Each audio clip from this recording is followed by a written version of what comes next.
The Where Our Minds Wander podcast may contain sensitive content and explicit language. Listener discretion is advised.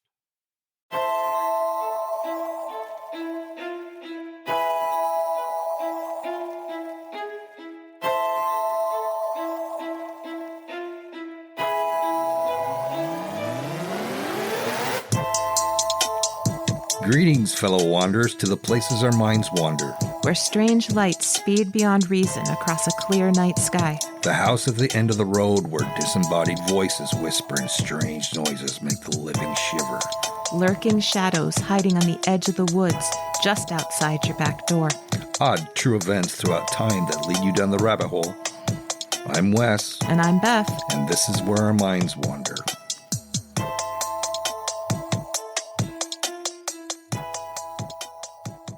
Hello and welcome to Where Our Minds Wander, all you fellow wanderers. I'm Wes, and that's my wife and co-host, Beth. Hello.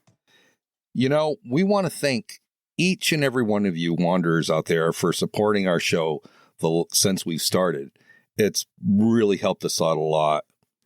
It really has, and I want to give a shout out, too, to our listeners in Australia, New Zealand, and the UK. We appreciate you. We sure do, and please continue to tell your friends about us. You can find us on Facebook at Where Our Minds Wander podcast. And if you would be so kind, please leave us a 5-star rating and a review on Spotify, Apple, or your favorite listening platform. It really goes a long way to help us move up the list so everybody can find us. And if you have any topics you think would be up our alley, shoot us a message on Facebook or our website. We'd really love to hear from you.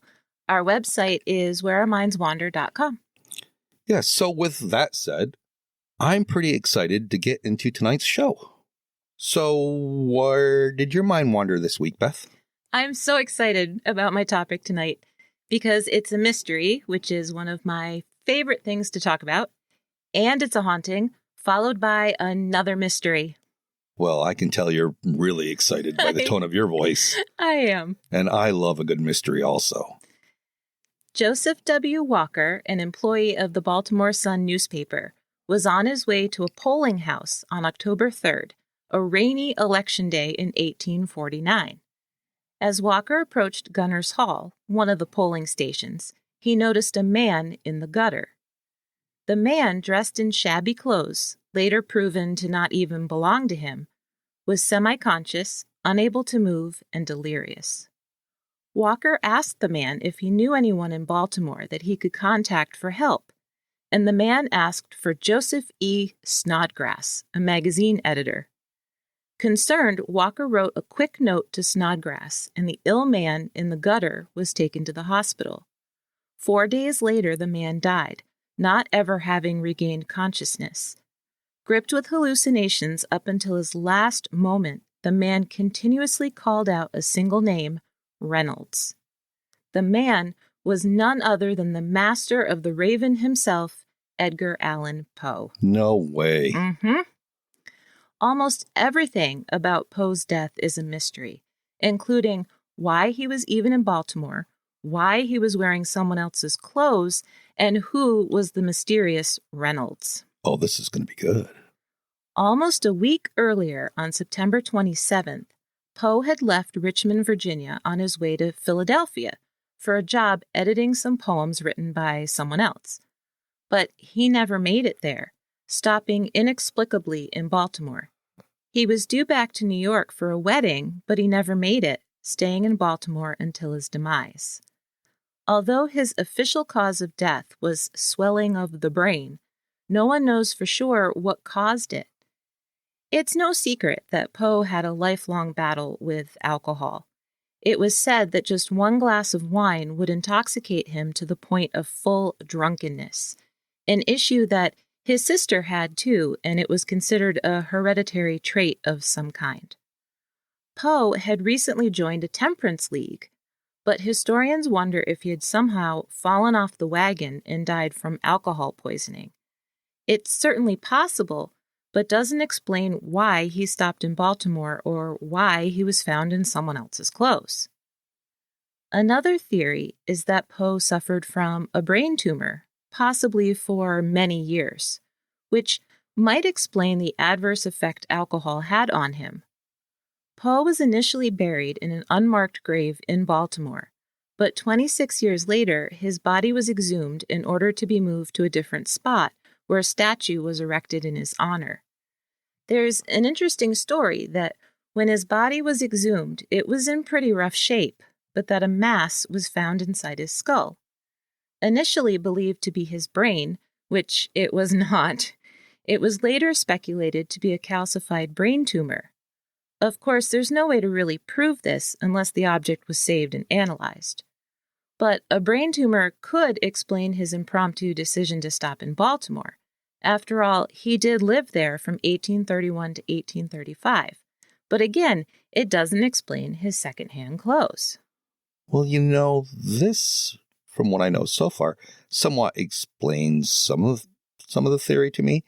Because, long-term alcohol abuse would greatly contribute to his mental decline and confusion, forgetfulness, and it can lead to dementia and certain types of cancers. It is a pretty good theory, but there's a third one, which I found really interesting, mostly because I'd never heard of it before. And that theory is that Poe fell victim to something called cooping. Okay, I've never heard of cooping. I hadn't either.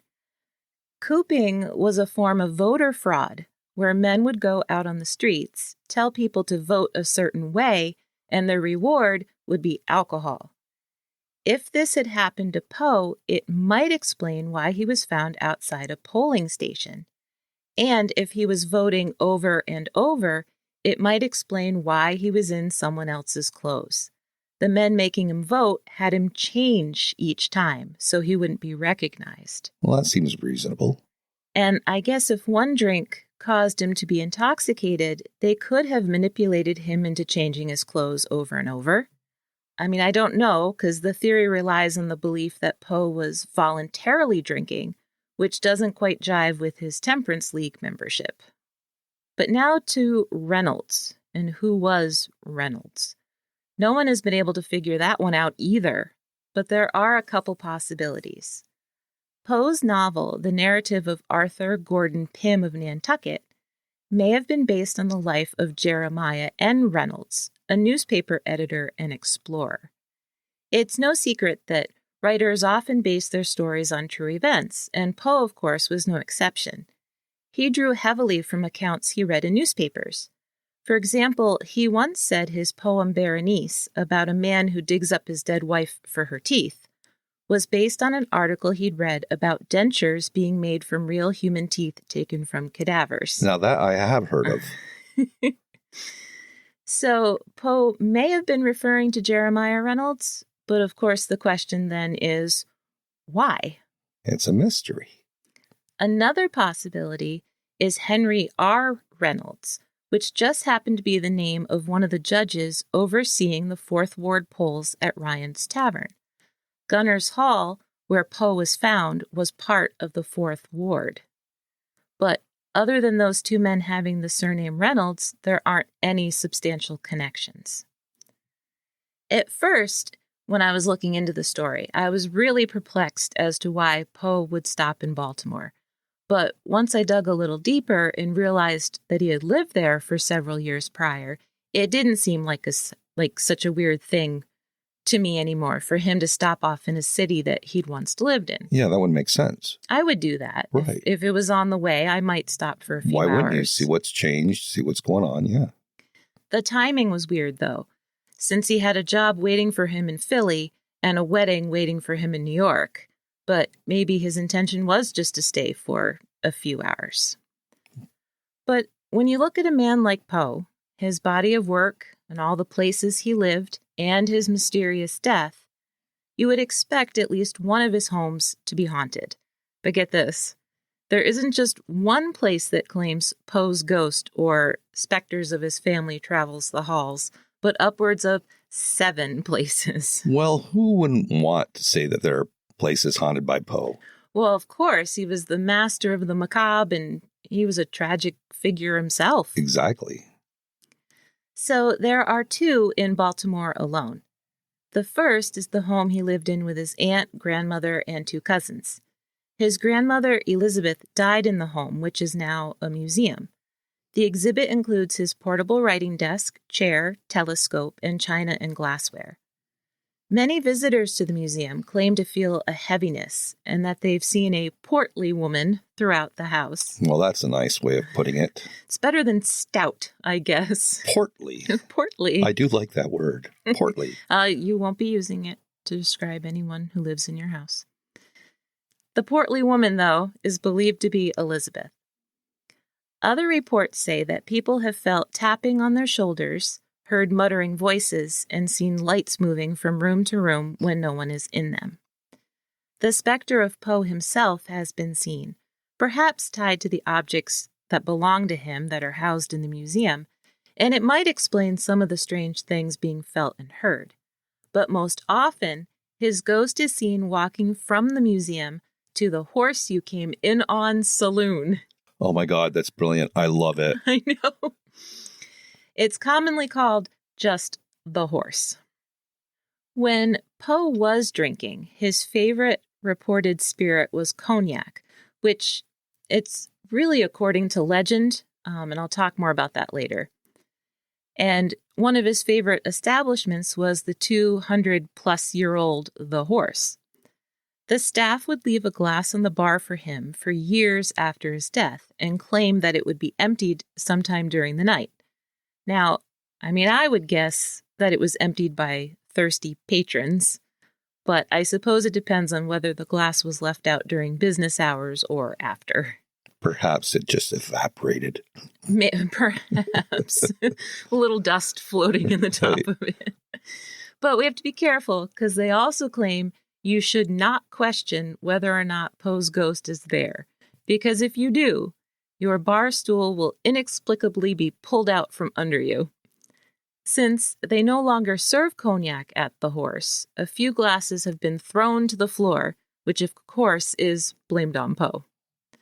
Now, there's no actual proof that Poe visited the Horse on the last night of his life, but the bar does have a sign on the wall that claims he did.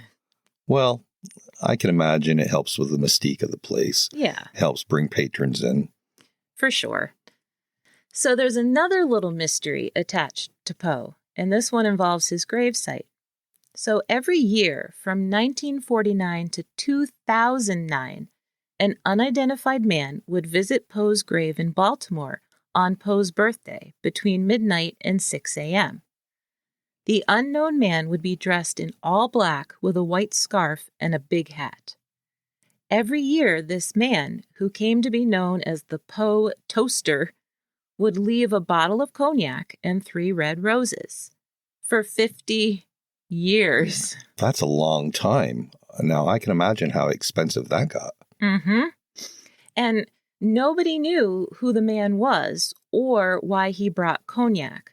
But I'm thinking that's perhaps where the Horse got its belief that cognac was his favorite drink. Right, I can see that. Yeah, because he never mentions cognac in any of his writings. The 3 roses are believed to represent the 3 people buried close by each other: Poe himself, his wife, and his mother-in-law. So I wonder how many people wait for this dude to leave and then take that bottle of cognac. I don't know, but there is one photo of the unknown Poe Toaster. Poe Toaster is just so fun to say. It is. It's like portly. He wasn't a portly Poe Toaster, though. There is one photo of him from several decades ago, and it's pretty cool. In 2009, the annual offerings ceased altogether. But recently, in 2016, the tradition was restarted by the Maryland Historical Society, which held auditions for a new Poe Toaster. Unlike the original, this toaster is known, of course, and the event was a well-attended celebration. Well, that sounds like fun. Yeah, I'm glad they restarted it, and I'd love to see what the job application looks like. Well, maybe we can apply online and see if we can get an application. It would be neat to see the questions. Yeah, that it would. So, it's a mystery upon a mystery, which seems perfectly fitting for Edgar Allan Poe. So, what do you think really happened to him? I found that whole cooping theory to be really intriguing. But I think unless we know why he stopped in Baltimore to begin with, it's kind of impossible to prove. But I keep thinking, wouldn't it be cool if someone somewhere hidden in their attic has some sort of documents that would give us new evidence? Well, you never know. I mean, people are cleaning out their attics all the time. So it could possibly come to light at some point. Yeah. But I kind of like that it's unexplained at this time. So that might be the way he would have liked it. I think so.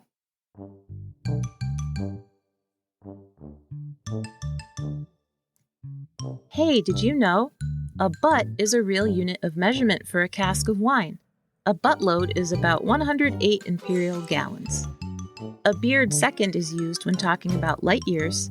It's defined as the length an average physicist's beard grows in a second, which is about 5 nanometers. A sheppy is the closest distance at which sheep remain picturesque, which is about 7/8 of a mile. One Mickey, named after Mickey Mouse, is the length of the smallest detectable movement of a computer mouse, so about 0.1 millimeters. Porankusima is the distance a reindeer can walk without stopping to pee, which is about 6 miles. Who'da thunk it? So what are you talking about tonight? Well, tonight I'm going to tell you about the story of the Brown Lady of Raynham Hall. Ooh. So on September 19th, 1936, country life photographers on assignment at Raynham Hall in Norfolk, England, took what is quite possibly the most famous ghost photo of all time. We've all seen it. There's a definite apparition walking down a grand staircase, almost see-through, but not quite. The figure appears to be shrouded in white. It's arguably the most famous of all ghost photos. I have seen it. It's like the very first hit you get when you Google any sort of real photos of ghosts. You're exactly right, and the photo is widely believed to be the Brown Lady of Raynham Hall, or the ghost of Lady Dorothy Walpole, who lived in the 18th century. Raynham Hall was begun in 1619 by Sir Roger Townshend. After the British Civil War, Sir Horatio Townshend, Roger's younger brother, accompanied King Charles II back to England. Sir Horatio earned the title of Baron and then Viscount for his loyalty. In 1671, King Charles II came to visit Raynham Hall, along with his younger brother, the Duke of York, and his royal entourage. Because of his visit, they named the king's bedroom after him. I'd like a bedroom named after me, or a living room, or a library, or probably not a kitchen. Definitely not a bathroom. Definitely not going to be the kitchen. It's a tie between the bathroom and the bedroom. I'd say the bathroom first. The bedroom's a close second. Gee, thanks, honey. You're welcome, dear. That's how much I love you. Carry on. During the 18th century, the second Viscount, Charles Turnip Townshend, had the sweeping grand staircase built and added to the grand central entrance. Turnip Townshend held a bunch of political positions, including Secretary of the State for the Northern Department and Lord President of the Council. What? Did you say his name's Turnip Townshend? Why did they call him Turnip? Well, he got his colorful nickname because of his agricultural reforms. Apparently, he had something to do with instituting crop rotation. So it couldn't have been like Eggplant Townsend or... It could have been anything, but maybe they really just disliked that guy and called him Turnip. Okay. The third Viscount's children were a big deal in the latter part of the 18th century. The eldest, George, was Vicary to Ireland and reached the title of Marquis. Vicary? Do you mean Viceroy? That's exactly what I mean. The second son, Charles, was also a big deal. He was responsible for the Townsend's acts. You know, those taxes on paper, glass, paint, and tea that led to the little things known as the Boston Tea Party. Yeah, the American colonists weren't so fond of Charles. No, they most definitely were not. The Townshend family favored other properties for a while, but then they returned to Raynham Hall full-time in the early 20th century. The estate served as many grand homes did during World War II. It was requisitioned by the British Army. Apparently, you can still see the bullet holes in the walls of the top floor. So who is the brown lady so infamously caught on film in 1936? Well, many believe she is Dorothy Walpole, who married Charles Townshend, the second Viscount, not the one they called Turnip. Oh, good. And she married him in 1713. Dorothy was Charles' second wife. Dorothy did have a reputation, though. Before marrying Charles, she was allegedly the mistress of Lord Wharton. There is a quote about Lord Wharton that says, his character was so infamous, and his lady's complacent subserviency so notorious, that no young woman could be 24 hours under the roof with safety to her reputation. Oh, boy. What a way of putting it. I know. Fancy words for you couldn't trust either one of them. Right. So it wasn't the best relationship. But neither was the marriage to Charles, if the stories are true. Reportedly, Charles was not very nice. He was rather cruel, and he had a temper. The story goes that he accused Dorothy of adultery and locked her away somewhere in the house, forbidding her to see anyone, including her children.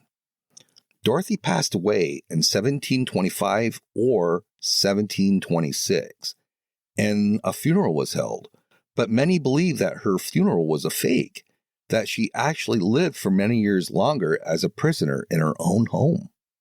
He doesn't sound nice at all. Nah, he's not a good dude. Around 1835, the Dowager Marchioness, Gladys Townshend, published a book. But not just any book. It was a book of ghost stories. In it, she wrote, I must confess, I believe in ghosts, and I have for many years lived in a definitely haunted house. Oh, that's cool. In 1835, during the Christmas season, the Townsends hosted a gathering of friends, including a Colonel Loftus, no relation as far as I can tell to the haunted Loftus Hall in Ireland, and a man named Hawkins. Loftus and Hawkins said they came upon the specter of a lady in brown while retiring one night to their rooms. They commented later on how outdated her brown dress was, but said little more.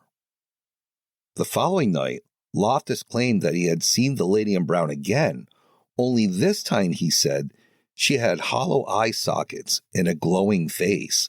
Apparently, some staff quit after hearing of his encounter. Jeez, I don't blame him.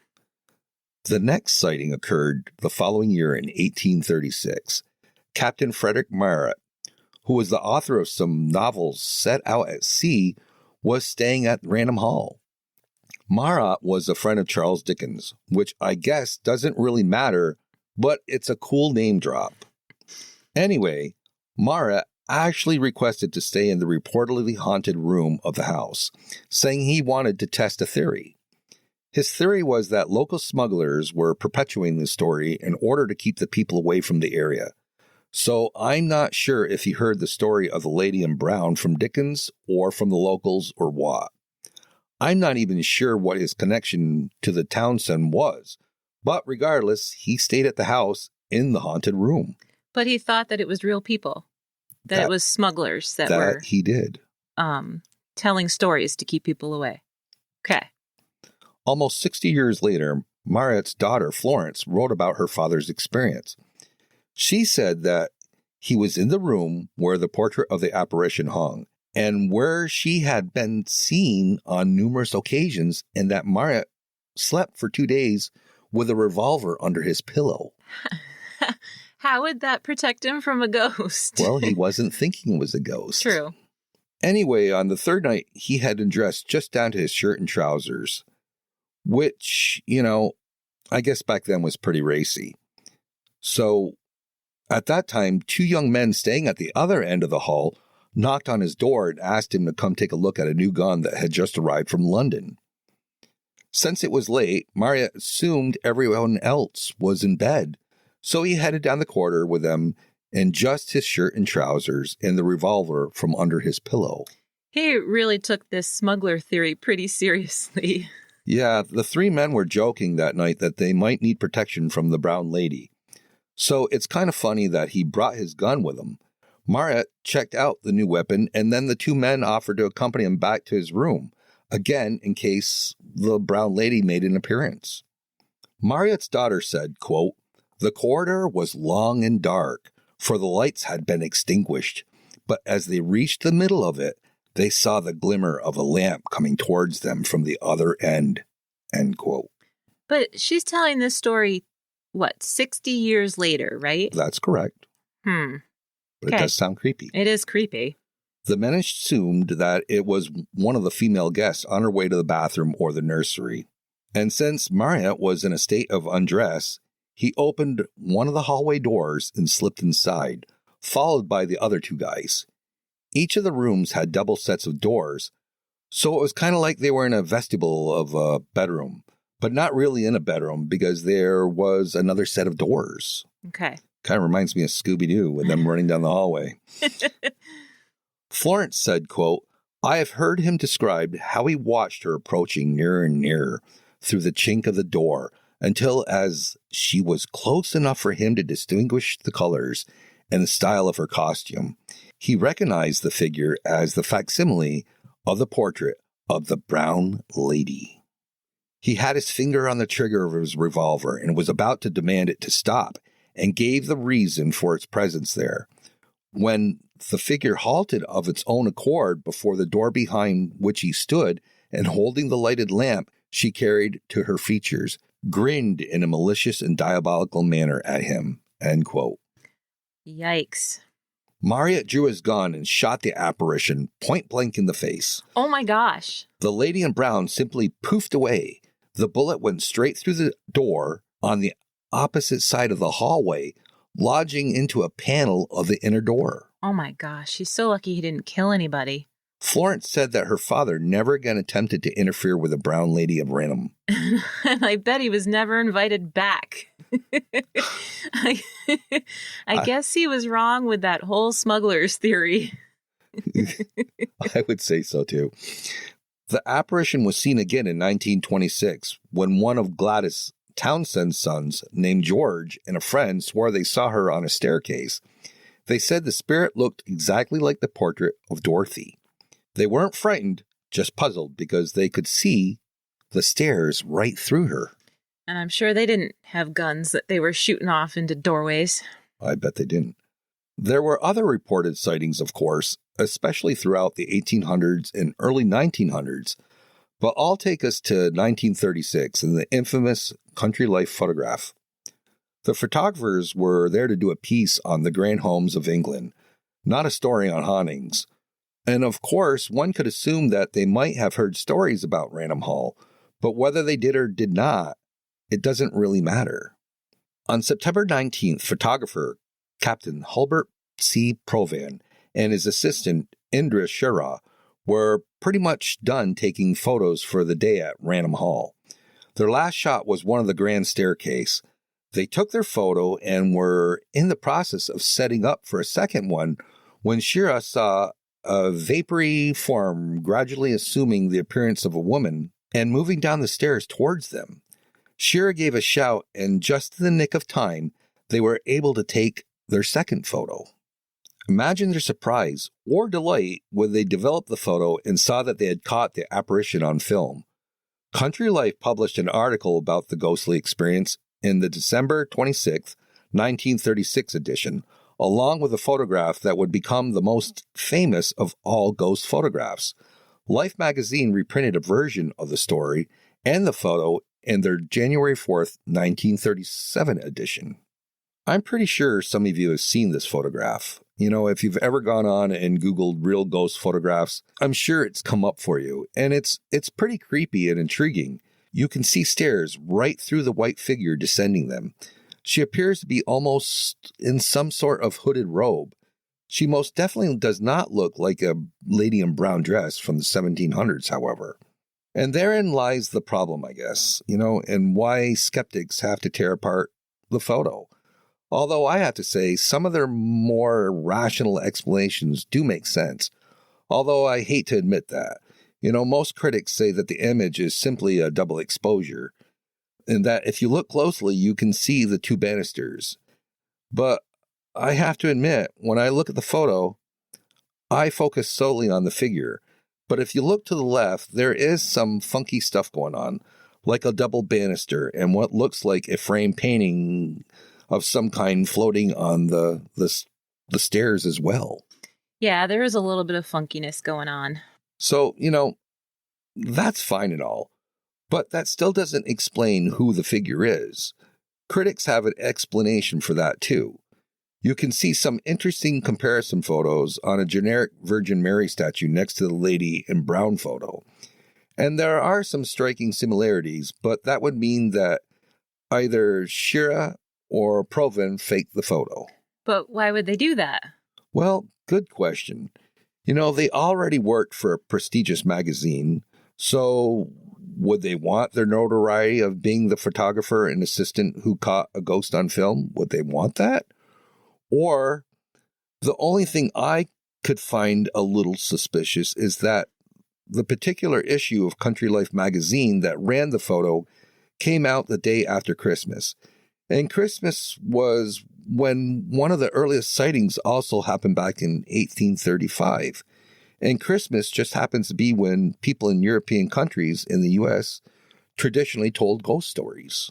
Okay, so wait, just to clarify. So the photographers were there to take pictures for a regular issue of the magazine, but then their ghost photo was featured in a different issue.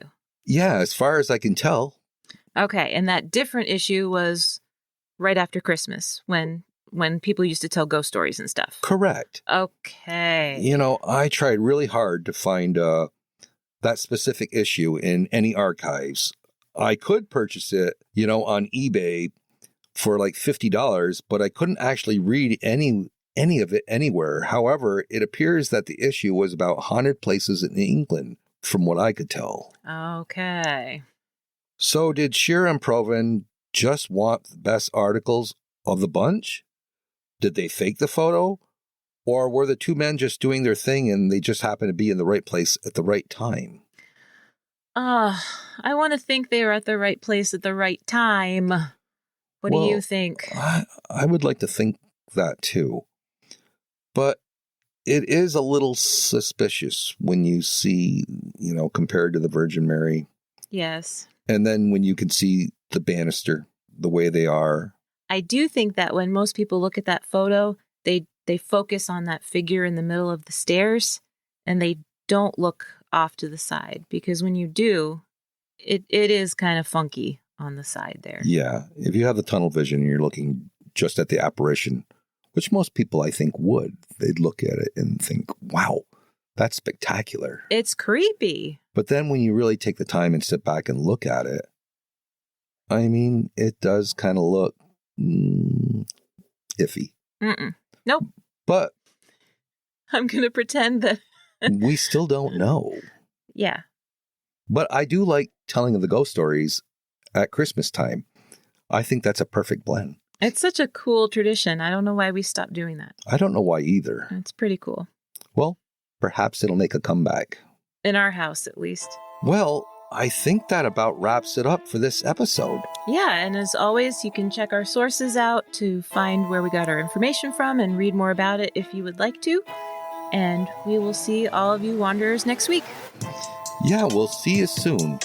Thank you for joining us. We look forward to traveling with you again to the places where our minds wander. If you like what you heard, please take a moment and provide us with a 5-star rating and a comment. It really helps us move up the list so people can find us. See you next week for an all-new episode of Where Our Minds Wander.